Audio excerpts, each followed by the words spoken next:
Why no open tender? Kita barisan, curi punya orang, jahat punya orang. Dia orang cakap lah. Dia orang semua malaikat, angels. Dia tak boleh tipu. Dia mesti mau tender. Buat apa dia cakap urgency. Satu, nombor dua, ini adalah tanah stadium satu-satunya untuk kita buat stadium kompleks sukan. Kenapa saya mau bagi pada Sepang punya orang? Satu. Dua, Kerajaan Negeri Selangor dia banyak alienate tanah tau pada pemaju-pemaju kecil tau. Dia bagi 20 ekar, 30 ekar. Bagi pada sekolah Cina sama India lah. Kenapa you bagi pada pemaju? Isn't it? Kalau dia betul-betul ikhlas, kenapa you mau gunakan tanah milik orang ramai, kompleks sukan, you buat swapping, pemaju kasih 1.8 ekar dekat air hitam sana pada sekolah Cina. I'm not against sekolah Cina, I'm not against anybody. Kalau dia mau cerita pasal sekolah, saya akan persual Teresa Kok kenapa sekolah India ini adalah lembaga chairman SRJC Castleford. Kenapa tak selesai dia punya sekolah punya hal? Di mana Teresa Kok ialah adun di sana. But she's a wakil rakyat, you know, elected wakil rakyat di Kenara. Dia mewakili semua orang India, Cina, Melayu tau. Sekolah India you tak mau tolong. Kalau dia mau cerita pasal orang India lah, dia mau gunakan sekolah jadi satu isu yang besar lah. Ni Teresa Kok. So, sekarang saya challenge dia lah, apa dia mau cakap. Mau cerita pasal sekolah, kenapa sekolah India tak selesai? Kalau simple lah, open tender. Kalau diminta dia buat open tender, ada orang mau beli. Yang ni, dia punya ni lah, dia punya koloni lah yang ni. Yang tadi kata apa? TT apa? Saya tak tahu. Pada saya, MPSJ punya jabatan penilaian valuer, is a valuer. Jabatan penilaian dia punya pengarah ialah Raja Amir. You kasih tutup itu jabatan lah, tak payahlah. Dalam MPSJ we don't need to have jabatan penilai. Selangor lagi? Selangor pun tak payahlah. Pasal you boleh ambil TD Aziz apa? Dulu barisan ambil meja you cakap banyak.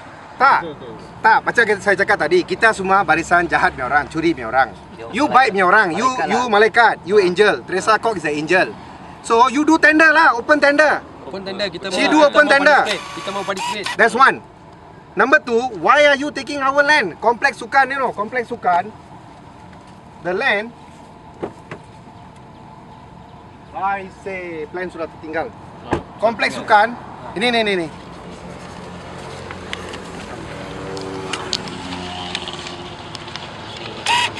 Ini adalah tanah kompleks sukan. Ini adalah tanah milik rakyat, pembayar cukai MPSJ. Tanah ni. And then ini adalah dalam daerah petaling. Ini separuh daripada jalan ni, ini semua petaling MPSJ. Sebelah sana sudah Sepang MPS. Why must we buat swapping tanah tu mengikut dia? Swapping tanah ini 9 ekar daripada tanah ni diberi pada pemaju hitam balik.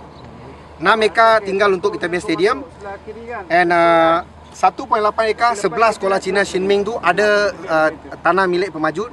Diorang kasih sama itu sekolah Cina. But why at the expense of MPSJ? Itu MPS. I'm not against Chinese school.